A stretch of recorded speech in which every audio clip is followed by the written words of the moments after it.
Lieutenant Colonel Cecil Merritt of the South Saskatchewan Regiment stood at the edge of the English Channel, watching the gray waters churn beneath an overcast sky. The morning of August 19, 1942, had begun like any other. For the thousands of Canadian soldiers preparing for what would become one of the most controversial operations of the Second World War. The salt air carried whispers of nervous conversation and the metallic clanking of equipment being checked. For the 100th time, the idea for Operation Jubilee had been brewing for months in the corridors of Combined Operations Headquarters.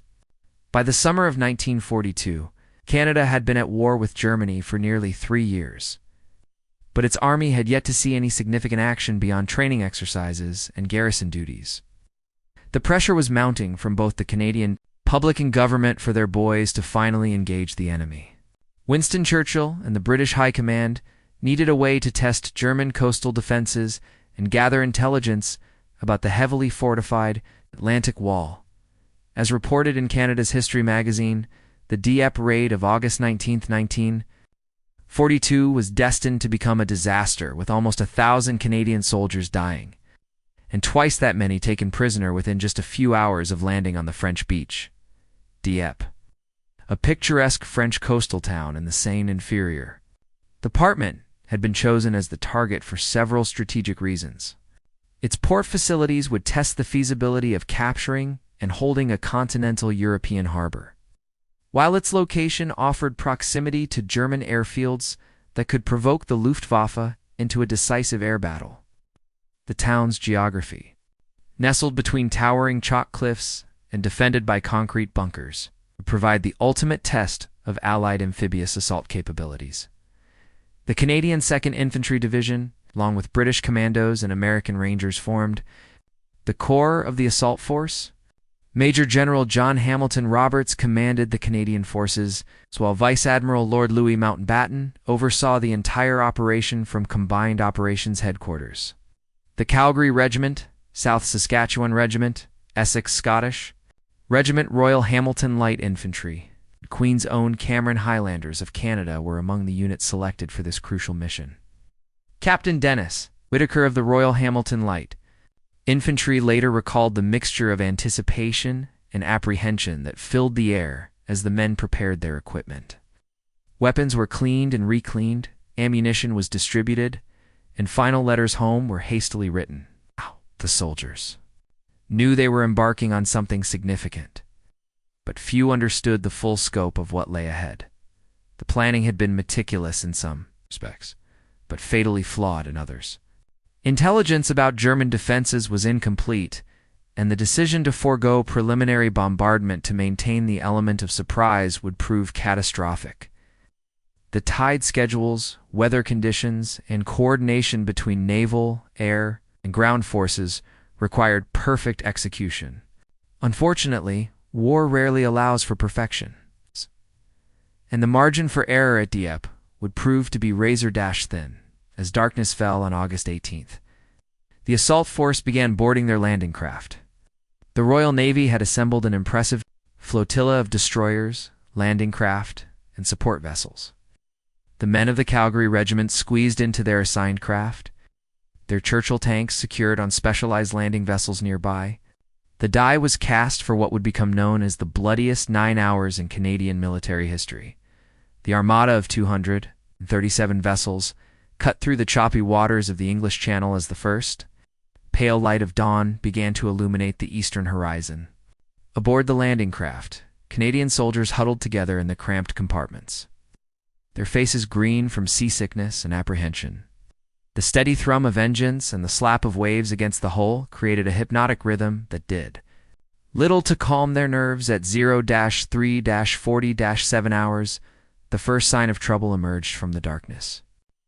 A German coastal convoy, consisting of armed trawlers and escort vessels, had unexpectedly crossed paths with the Allied fleet near the eastern flank. The resulting firefight shattered the silence of the pre-dawn hours and sent flares racing across the sky like deadly fireworks. The element of surprise, crucial to the operation's success, had been compromised before the first Canadian boot touched French soil. Major Brian McCool of the South Saskatchewan Regiment watched from his landing craft as tracer rounds zipped Through the darkness, the brief naval engagement had alerted German coastal batteries and garrison troops throughout the Dieppe sector. Radio operators in concrete bunkers began transmitting urgent warnings, and sleepy German soldiers stumbled from their barracks to man defensive positions they had drilled countless times. The Royal Air Force had promised air superiority over the beaches, deploying 58 squadrons of fighters and fighter bombers. Supermarine Spitfires and Hawker Hurricanes roared overhead in the growing daylight, their engines adding to the cacophony of war. However, the Luftwaffe response was swift and determined. 8 German Focke-Wulf 190 fighters and Junkers 88 dive bombers scrambled from nearby airfields, turning the skies above Dieppe into a deadly aerial battleground. According to Veterans Affairs Canada, the raiding force comprised almost 5,000 Canadians, approximately 1,000 British commandos, and 50 American Army Rangers. But things immediately went wrong for the landing force when they encountered a small German convoy, and the ensuing firefight alerted the enemy. Sergeant Major Cornelius Stapleton of the Essex Scottish Regiment felt his stomach lurch as their landing craft approached the pebble beach. Through the small porthole, he could see the imposing white cliffs of Dieppe, rising like ancient sentinels from the sea. The town's buildings, once charming examples of Norman architecture, now housed German machine gun nests and sniper positions. The casino on the Esplanade had been converted into a fortress, its windows replaced with gun ports that would soon spit death at the advancing Canadians. The German defenders, primarily from the 302nd Infantry Division under the command of General Konrad Haas, spent months preparing for just such an assault. Every street corner had been surveyed, every field of fire calculated. The soldiers of the 471st Infantry Regiment knew their positions intimately, having rehearsed defensive scenarios repeatedly. They watched through binoculars as the Allied landing craft formed up for their final approach, their fingers tightening on triggers and their hearts pounding with anticipation. As the landing craft neared the beaches, the distinctive whistle of artillery shells began to fill the air. German coastal batteries, positioned on the cliffs overlooking the town, had found their range. The first shells landed in the water, sending towering columns of spray skyward. The second salvo was closer, and the third found its mark among the tightly packed vessels. The wooden landing craft offered little protection against high explosive shells, and the first casualties of the day began to mount before the actual assault had even begun. Captain John Foote, the chaplain of the Royal Hamilton Light Infantry, moved among the men in his landing craft, offering words of comfort and encouragement. His calm presence helped steady nerves that were stretched to the breaking point. Many of the soldiers were young men who had never seen combat, farm boys from Saskatchewan, and factory workers from Ontario who had answered their country's call. Now they faced the ultimate test of their training, their courage, and their commitment to the cause of freedom at precisely 0520 hours. The first wave of Canadian assault troops hit the beaches of Dieppe. The South Saskatchewan Regiment and Queen's Own Cameron Highlanders of Canada landed at Green Beach to the west of the main town, while the Royal Hamilton Light Infantry and Essex Scottish Regiments stormed the central beach directly in front of the casino and Esplanade. The Calgary Regiment's Churchill tanks were scheduled to land immediately after the infantry to provide crucial armored support. The sound that greeted the Canadians as they struggled onto the pebble beach was unlike anything they had experienced in training. The staccato chatter of MG-42 machine guns echoed off the cliffs, their bullets creating deadly crossfire patterns across the narrow beach. German riflemen, positioned in carefully concealed positions along the seawall and in the buildings beyond, added their fire to the murderous barrage. The air filled with the whine of bullets and the screams of wounded men. Private Harold, Marshal of the Essex Scottish Regiment, threw himself flat against the cold pebbles as a burst of machine gun fire swept over his position. The smooth stones offered no protection from the hail of bullets, and men around him were falling with sickening regularity. The beach, which had appeared so peaceful in the pre-dawn darkness, had become a killing field where courage and determination meant little. Against well-positioned defensive fire, the Calgary Regiment's Churchill tanks began landing at 0530. their tracks struggling to gain purchase on the treacherous pebble surface. The tanks, which had been counted on to provide the firepower needed to crack German defenses, found themselves trapped on the beach. The stones shifted and scattered under the weight of the 13-ton machines, and several tanks became immobilized within minutes of landing. German anti-tank guns, positioned on the cliffs and in fortified positions around the town, began targeting the stranded armor with deadly accuracy. The assault began at 5 o'clock in the morning, and by 10:50 in the morning, the Allied commanders were forced to call a retreat, with the raid involving 5,000 Canadians, 1,000 British troops, including Royal Marine Commandos, and 50 United States Army Rangers. Lieutenant Colonel Cecil Merritt of the South Saskatchewan Regiment displayed the kind of leadership that would later earn him the Victoria Cross. Realizing that his men were pinned down by machine gun fire from a bridge spanning the River Sea, he personally led repeated charges against the German position. "Come on over! There's nothing to worry about here," he shouted to his men, his voice somehow carrying over the din of battle. His example inspired his soldiers to follow him across the bridge, though the cost in casualties was horrific. The Royal Hamilton Light Infantry, landing directly in front of the heavily fortified casino, faced perhaps the most daunting task of the day. The building had been converted into a fortress, with interlocking fields of fire that commanded the entire beach approach. Major John Council led his men forward in a desperate charge, but the German defenders were ready. Machine gun nests positioned in the casino's windows poured devastating fire into the advancing Canadians, cutting down entire sections before they could reach the seawall. Sergeant Major George Hickson of the Queen's Own Cameron Highlanders of Canada watched in horror as his comrades fell around him. The carefully planned assault had devolved into a nightmare of confusion and death. Radio communications were disrupted by enemy fire and the chaos of battle, making coordination between units nearly impossible. Officers shouted orders that could barely be heard over the roar of gunfire, and the smoke from burning landing craft began to obscure the battlefield. The German defenders, fighting from prepared positions with pre-registered fields of fire, held every advantage. They had expected an attack at some point and had used their time well to prepare. Concrete bunkers, reinforced with steel and positioned to provide overlapping coverage, turned the beaches into death traps. The soldiers of the 302nd Infantry Division fought with the desperation of men defending their conquered territory, knowing that failure meant the beginning of Allied liberation of Western Europe. By 0700 hours, the beaches of Dieppe resembled a scene from Dante's Inferno. The pebbles, once white and pristine, were now stained crimson with Canadian blood. Bodies lay scattered across the shoreline, some still moving feebly, others grotesquely still. The wounded called out for medics, but the medical personnel were themselves under constant fire from German positions that seemed to command every inch of the beach. Captain John Foote, the chaplain of the Royal Hamilton Light Infantry, had become something far more than a spiritual advisor. Moving fearlessly across the bullet-swept beach, he dragged wounded men to whatever shelter could be found behind disabled tanks and scattered equipment. His actions that morning would later earn him the Victoria Cross, but such recognition seemed meaningless in the face of the carnage unfolding around him. The sound of his voice, offering comfort to dying men, somehow carried over the deafening roar of battle.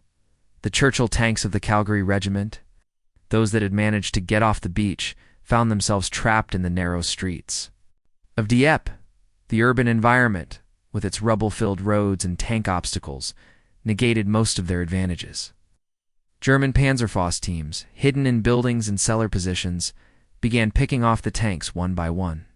Tank Commander Sergeant Leo Leckie watched through his periscope as armor-piercing rounds bounced off his tank's thick frontal armor, but he knew it was only a matter of time before a lucky shot found a weak point. The Essex Scottish Regiment, tasked with advancing through the town to capture key objectives, found their progress blocked by a maze of defensive positions. Every building had been converted into a fortress, with machine gun nests covering the streets and snipers positioned in upper-story windows. Lieutenant Colonel Fred Jasperson tried to rally his men for another assault, but the German fire was too intense. His regiment, which had landed with nearly 600 men, was being systematically destroyed. Despite the bloodshed, the raid provided valuable lessons for subsequent Allied amphibious assaults on Africa. Italy and Normandy, though bodies of Canadian soldiers of the Calgary Regiment lay dead on the beach at Dieppe. France, following the disastrous Allied raid on August 19, 1942, the Royal Air Force struggled to provide effective close air support to the beleaguered ground forces. The Luftwaffe had responded in strength, and aerial battles raged overhead while the slaughter continued below. Spitfires and Hurricanes dueled with German fighters, their contrails weaving deadly patterns across the summer sky. But the air battle, dramatic as it was, could do little to help the Canadians dying on the beaches. Major Brian McCool of the South Saskatchewan Regiment found himself commanding what remained of his company from a shell crater near the seawall. German artillery had found the range of the beaches, and high explosive shells were landing with increasing accuracy among the scattered Canadian positions. The attack had lost all momentum, and what had begun as an organized assault had degenerated into a desperate struggle for survival. The German defenders, fighting from their prepared positions, began to sense that victory was within their grasp. The initial shock of the Allied landing had passed, and now their superior positioning and firepower were telling. Machine gun crews methodically swept the beaches, while mortar teams dropped shells with deadly precision among the Canadian forces. The soldiers of the 471st Infantry Regiment had trained for this moment, and their preparation was paying deadly dividends. Communication with the offshore command vessels became increasingly difficult as radio operators were killed or wounded.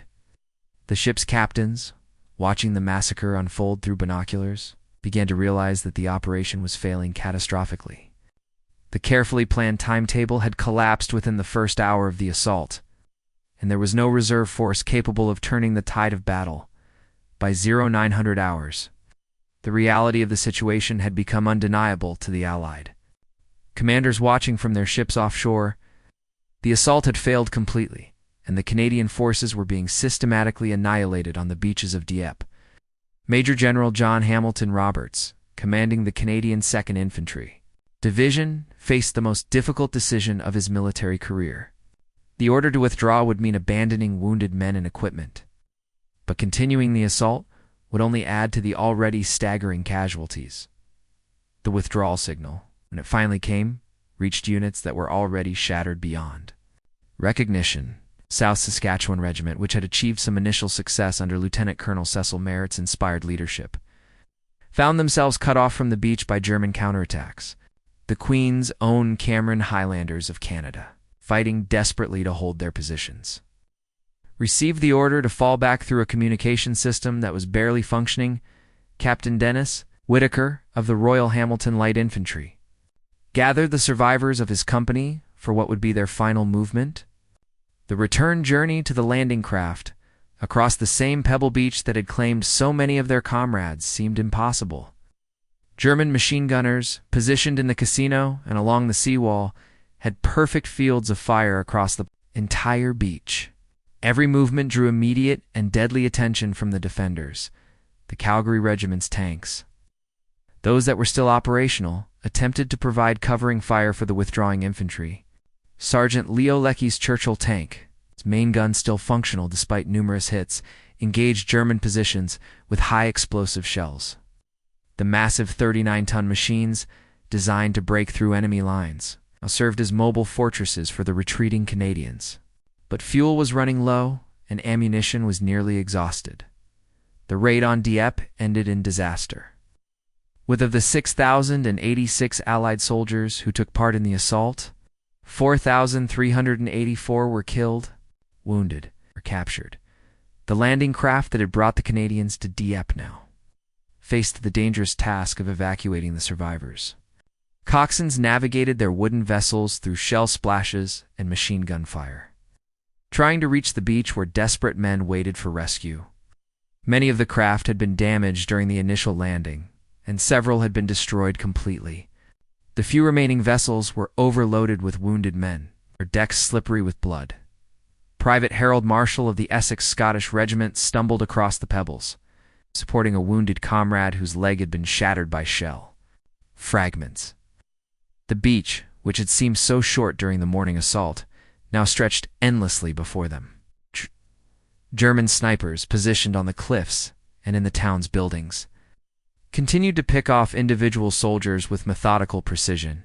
The sound of bullets striking the stones created a deadly percussion that accompanied their desperate flight. Sergeant Major George Hickson of the Queen's Own Cameron Highlanders of Canada organized a rearguard action to cover the withdrawal of wounded men. His small group of survivors, armed with rifles and light machine guns, established positions behind disabled tanks and equipment. They knew their sacrifice was necessary to give their comrades a chance at survival, and they fought with the desperate courage of men who had nothing left to lose. The German artillery, which had been targeting the beaches throughout the morning, now concentrated on the landing craft, attempting to evacuate the Allied forces. Shells landed in the water around the wooden vessels, sending up towering columns of spray. Direct hits on the overcrowded craft resulted in horrific casualties, adding to the day's already staggering toll. The withdrawal was becoming almost as costly as the assault itself. Captain John Foote, the chaplain who had spent the morning rescuing wounded men, faced a crucial decision as the last landing craft prepared to leave. He had been offered a place on one of the vessels, but wounded Canadians remained on the beach. In a moment that would define his character forever, he chose to remain behind, knowing that capture was inevitable. His decision to stay with his men, even in defeat, embodied the spirit of sacrifice that had characterized the entire tragic day. By 10:50 hours, the last of the evacuation craft had pulled away from the blood-soaked beaches of Dieppe, leaving behind a scene of devastation that would haunt the survivors for the rest of their lives. The Pebble Beach was littered with the bodies of Canadian soldiers, their uniforms darkened with blood and their weapons scattered among the stones. Disabled Churchill tanks sat like steel monuments to the folly of the assault, their crews either dead or captured. The German defenders, emerging from their positions with a mixture of triumph and shock, began the grim task of counting the cost. The soldiers of the 302nd Infantry Division had fought magnificently, but even they were stunned by the scale of the carnage. Bodies lay in neat rows where machine gun fire had cut down entire sections, and the casino that had served as a fortress was pockmarked with bullet holes and shell impacts. Among the Canadian prisoners being rounded up by German troops was Captain John Foote, the chaplain who had chosen to remain behind with his wounded men. His decision to stay when escape was possible represented the highest ideals of military service. The German officers, recognizing his courage, treated him with the respect due to a worthy opponent. He would spend the remainder of the war in captivity, but his actions at Dieppe would earn him the Victoria Cross. Lieutenant Colonel Cecil Merritt of the South Saskatchewan Regiment, wounded but alive, found himself among the nearly 2,000 Canadian prisoners being marched away from the beach.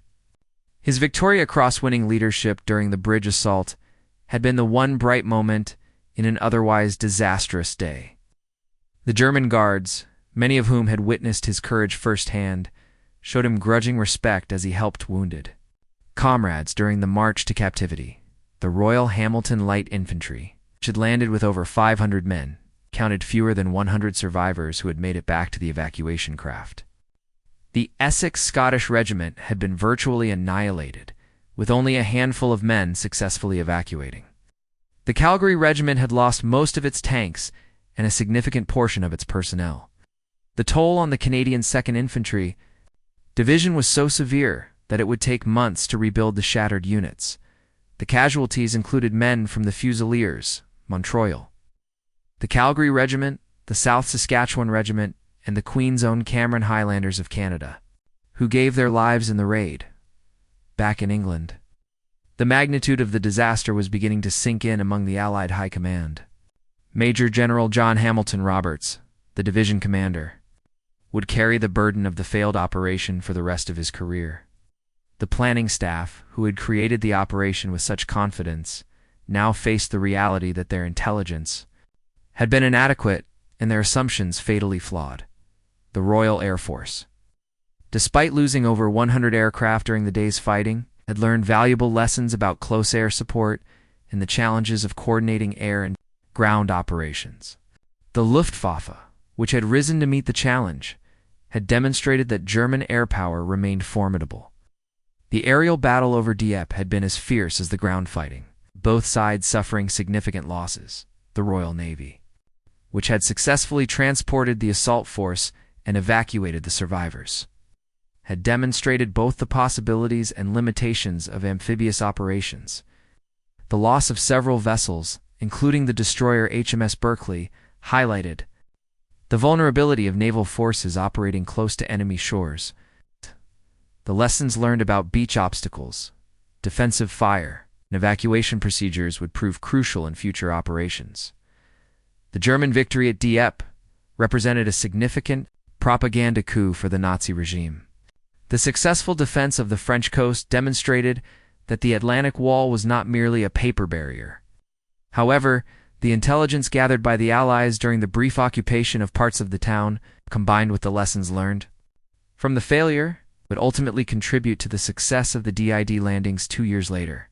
In the weeks following the Dieppe raid, the true extent of the catastrophe became clear to the Canadian people. Telegrams bearing the worst possible news arrived at homes across the country, informing families that their sons, husbands, and fathers had been killed, wounded, or captured in the failed assault. The small towns of Saskatchewan, Ontario, and the maritime provinces mourned their lost boys while the nation struggled to understand how such a disaster could have occurred. The official casualty figures painted a stark picture of the operation's failure. Of the nearly 5,000 Canadians who had participated in the raid, 907 had been killed, and 1,946 had been taken prisoner. The wounded numbered in the hundreds, many of whom would carry the physical and psychological scars of Dieppe for the rest of their lives. No Canadian military operation before or since has resulted in such devastating losses in so short a time.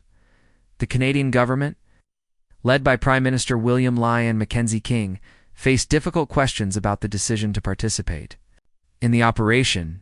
The political pressure to get Canadian forces into action had been intense. But the price paid at Dieppe seemed to justify those who had counseled patience. The sacrifice of the Canadian 2nd Infantry Division had been enormous, and the strategic benefits remained questionable at best. Lieutenant Colonel Cecil Merritt, awarded the Victoria Cross for his heroic leadership at the bridge, would spend 3 years in German captivity. His example of courage under fire became a symbol of Canadian valor. But even he struggled to find meaning in the enormous losses suffered by his regiment. The bridge that he had captured at such terrible cost had been retaken by the Germans within hours of his assault.